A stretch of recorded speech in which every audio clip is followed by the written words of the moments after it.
اعوذ باللہ من الشیطان الرجیم بسم اللہ الرحمن الرحیم۔ السلام علیکم دوستو، دا اسلامک وارئرز چینل میں خوش آمدید۔ دوستو، قوم بنی اسرائیل کی پوری تاریخ ان کے سیاہ اعمال و افکار سے داغدار ہے۔ وہ کبھی بھی اپنے خالق کی شکر گزار قوم نہ بن سکی، حالانکہ اللہ رب العالمین نے جو نشانیاں اس قوم کے لیے اتاری اور جس قدر پیغمبر اس قوم کی طرف بھیجے گئے وہ کبھی کسی قوم کو نصیب نہ ہو سکے، مگر یہ قوم ہمیشہ انحراف کی راہ پر گامزن رہی۔ من و سلوہ کی نعمت اترتی رہی یا دریائے نیل ان کے لیے راستہ بنا دے، انہوں نے کبھی شکر ادا نہ کیا۔ انہوں نے اپنے پیغمبروں کا انکار کیا، ان پر تشدد کیا، ان کا خون بہایا، حتیٰ کہ وہ اپنے انبیاء کو قتل بھی کرتے رہے۔ اور یہی قوم تھی جو صدیوں کے انکار سے راہ راست کی پہچان کھو چکی تھی، اسی لیے تو وہ اس روشنی کو بھی نہ دیکھ سکے جسے عرب کے بدو بھی پہچان گئے تھے، بلکہ بیان کیا گیا کہ وہ جانتے ہیں حضرت مصطفیٰ صلی اللہ علیہ وسلم اللہ کے سچے اور آخری رسول ہیں۔ ان کی کتابیں چیخ چیخ کے نبی کریم صلی اللہ علیہ وسلم کی آمد اور صداقت کی گواہی دیتی رہیں، مگر اہل یہود ہیں کہ سوائے انکار کے انہیں کچھ یاد نہیں۔ بنو نذیر جو کہ شہر نبوی کے مقیم تھے اور قوم بنی اسرائیل کی باقیات سے تھے، ان کا حق تھا کہ وہ نبی کریم صلی اللہ علیہ وسلم کو پہچانتے اور ان پر ایمان لاتے۔ تاریخ اس بات کی شاہد ہے کہ انہوں نے نبی کریم صلی اللہ علیہ وسلم کو پہچان تو لیا تھا، مگر ان کے انکار کی پرانی عادت ان کے آڑے آئی تھی اور انہوں نے نبی اکرم صلی اللہ علیہ وسلم کی نبوت و رسالت کا بھی انکار کیا اور اس دعوت کو بھی رد کر دیا جو دراصل اسی چشمہ ہدایت کا تسلسل تھا جس پہ ان کا ایمان تھا۔ غزوہ بنو نذیر کا تاریخی پس منظر بیان کرتے ہوئے مورخین نے لکھا ہے کہ سانحہ بعیر معونہ کے بعد جب طفیل بن عمرو نے حضرت امیہ بن زمری کو اپنی ماں کی ایک نظر کے نتیجے میں آزاد کر دیا اور ان کے ہاتھوں سے بچ کے نکل آئے تو راستے میں انہوں نے بنو عامر کے 2 آدمیوں کو قتل کر دیا جن کا رسول اکرم صلی اللہ علیہ وسلم کے ساتھ معاہدہ تھا۔ نبی اکرم صلی اللہ علیہ وسلم نے عمرو بن امیہ زمری کے اس عمل کو پسند نہ کیا اور فرمایا میں ان 2 اشخاص کی دید ضرور ادا کروں گا۔ مساق مدینہ کے حوالے سے یہودی اس بات کے پابند تھے کہ وہ دید کے اس مال میں اپنا حصہ ادا کریں، چنانچہ دید کے اسی مسئلے پہ بات چیت کرنے کے لیے نبی اکرم صلی اللہ علیہ وسلم بنو نذیر کی بستی زہرہ کی طرف تشریف لے گئے۔ آپ صلی اللہ علیہ وسلم کے ساتھ کئی دوسرے صحابہ کرام بھی موجود تھے۔ یہودی بظاہر تو نبی اکرم صلی اللہ علیہ وسلم کے ساتھ بڑی خندہ پیشانی کے ساتھ پیش آئے اور ان سے کہا آپ یہاں تشریف رکھیں، ہم آپ کا مطالبہ ابھی پورا کیے دیتے ہیں، مگر انہوں نے نبی اکرم صلی اللہ علیہ وسلم کو دیوار کے ساتھ لگی ایک چارپائی پہ بٹھا دیا۔ پھر انہوں نے آپس میں سرگوشی کی اور کہا خدا کی قسم پھر تمہیں اس سے بہتر موقع نہ ملے گا، تم میں سے کوئی چھت پہ جائے اور وہاں پڑا چکی کا پارٹ رسول اکرم صلی اللہ علیہ وسلم پر گرا دے، جس سے ہمیں اس مصیبت سے توبہ نعوذ باللہ، جس سے ہمیں اس مصیبت سے نجات مل جائے گی جس میں ہم مبتلا ہیں۔ سلام ابن مشکم جو اسی قبیلے کا ایک اہم آدمی تھا، اس نے حی بن اخطب کا پلو پکڑ لیا اور کہا اپنی قوم کو مصیبت میں کیوں مبتلا کرتے ہو جبکہ تم اچھی طرح جانتے ہو کہ انہیں غیب سے خبریں ملتی ہیں۔ اگر انہیں تمہاری اس خباثت کا علم ہو گیا تو ممکن ہے کل بنو قینقاع کی طرح ہمیں بھی برا وقت دیکھنا پڑے، اور اس لیے ہوش کے ناخن لو۔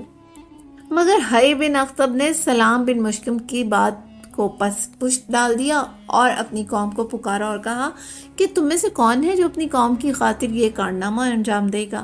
ایک سیاہ باطن شخص جس کا نام مورخین نے عمرو ابن حجاش بیان کیا ہے اٹھا اور اس نے کہا اپنی قوم کی خاطر یہ کام میں کروں گا، اور وہ دوسری طرف سے چھت پہ چڑھنے کے لیے چل دیا۔ مگر اسی لمحے حضرت جبرائیل علیہ السلام نبی اکرم صلی اللہ علیہ وسلم کی خدمت میں حاضر ہوئے اور عرض کی یا رسول اللہ یہاں سے تشریف لے چلیے، یہاں خطرہ ہے۔ نبی اکرم صلی اللہ علیہ وسلم کسی سے کچھ کہے بغیر وہاں سے اٹھے اور تیزی سے مدینہ کی طرف روانہ ہو گئے۔ اس کے بعد نبی اکرم صلی اللہ علیہ وسلم نے اپنے صحابہ کو حکم دیا کہ محمد بن مسلمہ کو پیش کیا جائے۔ محمد بن مسلمہ دربار رسالت میں حاضر ہوئے تو نبی اکرم صلی اللہ علیہ وسلم نے ان سے کہا، بنی نذیر کی طرف جاؤ اور ان کو میرا یہ پیغام پہنچا دو۔ حضرت محمد بن مسلمہ رضی اللہ عنہ بنو نذیر کی بستی میں پہنچے اور اعلان کیا، یہودیوں کے قبیلے بنو نذیر کے لیے حاکم شہر حضرت مصطفیٰ صلی اللہ علیہ وسلم کا حکم ہے کہ تم نے معاہدے سے روگردانی کی ہے، اس لیے 10 روز کے اندر اندر میرا شہر چھوڑ کر یہاں سے نکل جاؤ۔ 10 روز کے بعد اگر بنو نذیر میں سے کوئی شخص شہر مدینہ میں پایا گیا تو اس کی گردن اڑا دی جائے گی۔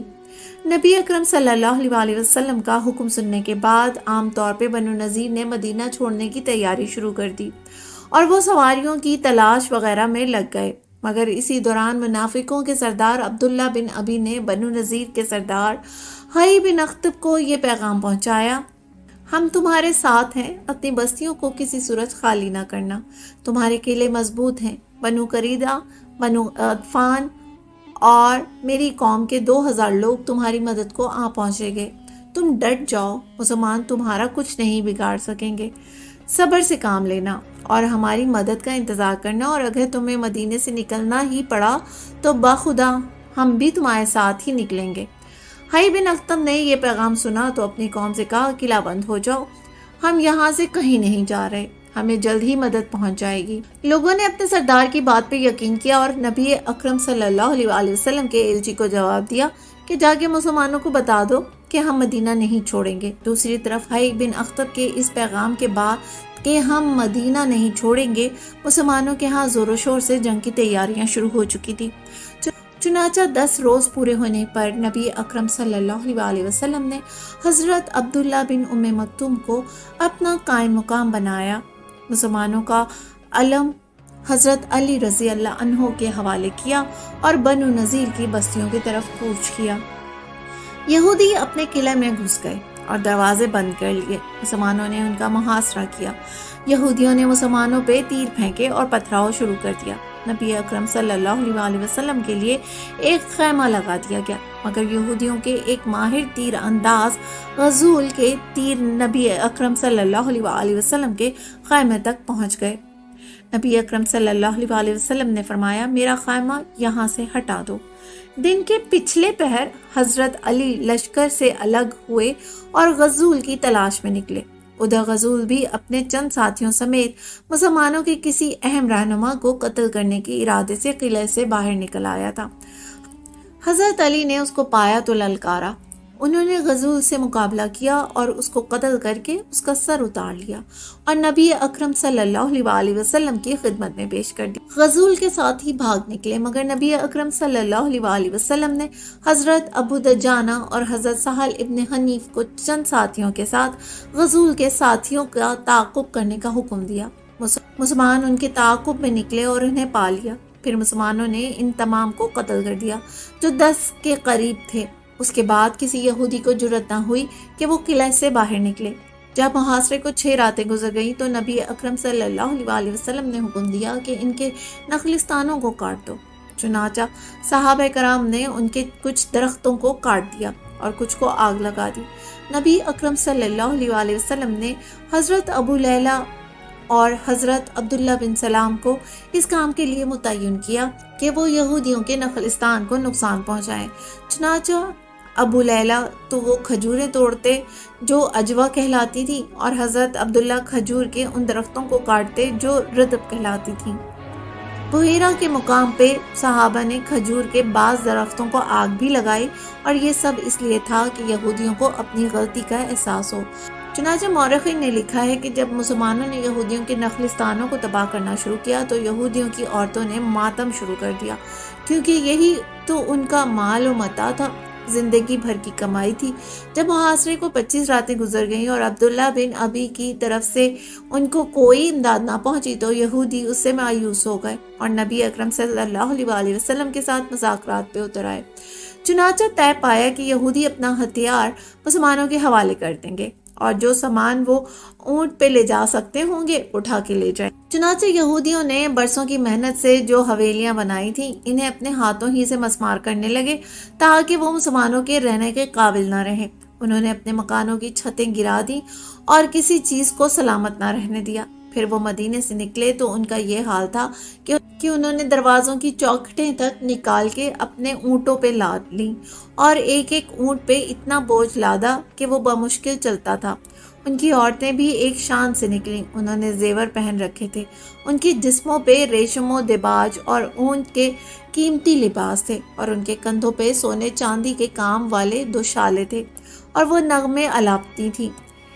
ان میں سے اکثر لوگ خیبر کی طرف چلے گئے اور اہل خیبر نے انہیں پناہ دی اور وہ پھر سے مستحکم ہونے لگے۔ امام سہیلی کے مطابق بنو نذیر کے صرف 2 لوگوں کو اسلام کی دولت نصیب ہوئی، جن میں سے ایک کا نام یامین بن عمیر تھا اور دوسرے خوش نصیب کا نام ابو سعد ابن وہب تھا۔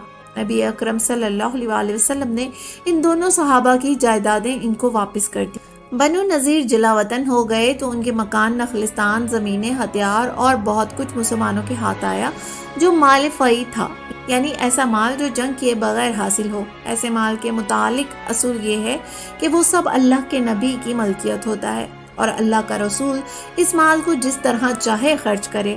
بنی نذیر کے ہاتھ سے جو ہتھیار مسلمانوں کے ہاتھ لگے ان میں 50 زرہیں، 50 خود، 340 تلواریں شامل تھیں۔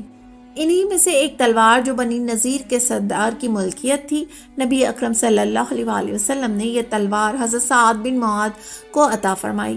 جب اللہ تعالیٰ نے حضرت محمد مصطفیٰ صلی اللہ علیہ وسلم کو بنو نذیر کی یہودیوں پہ مکمل غلبہ عطا فرما دیا تو آپ صلی اللہ علیہ وسلم نے مال فئی کی تقسیم کے لیے مشاورت کی اور اس میں بنو اوس اور بنو خزرج کے سرداروں کو مدعو کیا۔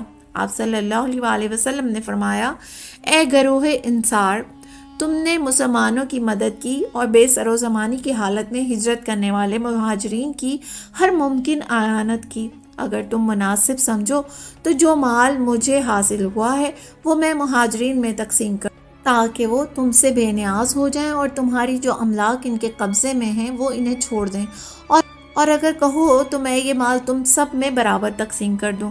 حضرت سعد بن معاذ اٹھے اور عرض کی، یا رسول اللہ، ہم گمراہ تھے، آپ صلی اللہ علیہ وسلم کی وجہ سے اللہ نے ہمیں ہدایت سے نوازا۔ ہم جاہل تھے، آپ صلی اللہ علیہ وسلم کی بدولت ہمیں قرآن جیسی نعمت عطا کی گئی۔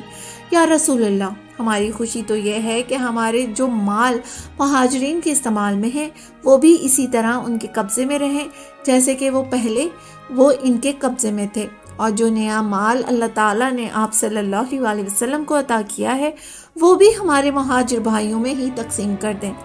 نبی اکرم صلی اللہ علیہ وسلم انصار کے اس مشورے پہ بہت خوش ہوئے اور ان کے لیے دعا فرمائی۔ اس کے بعد نبی اکرم صلی اللہ علیہ وسلم نے فدق کی کچھ جائیداد اپنے لیے خاص کی، جس سے آپ صلی اللہ علیہ وسلم کے اہل خانہ کے لیے اخراجات حاصل کیے جاتے۔ اس کے علاوہ باقی اموال، جن میں زمینیں تھیں، باغات تھے، ہتھیار تھے اور یہودیوں کے مکانات تھے، ان کو آپ صلی اللہ علیہ وسلم نے مہاجرین مکہ میں تقسیم فرما دیا۔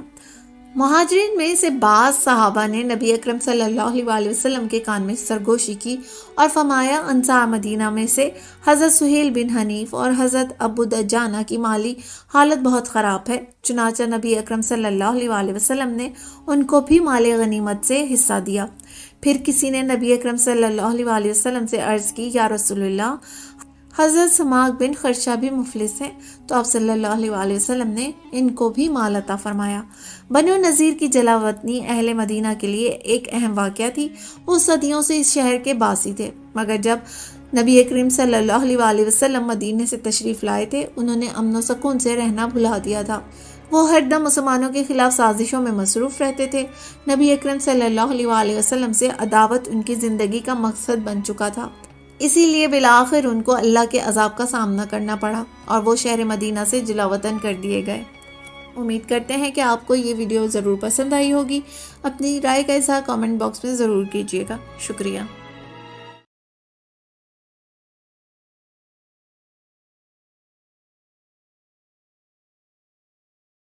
امید کرتے ہیں کہ آپ کو آج کی یہ ویڈیو بہت پسند آئی ہوگی۔ ویڈیو اچھی لگے تو اسے لائک کرنے کے ساتھ ساتھ اپنے دیگر دوستوں کے ساتھ بھی شیئر کر دیجیے اور ہمارے چینل دی اسلامک واریئرز کو سبسکرائب کرنا نہ بھولیں۔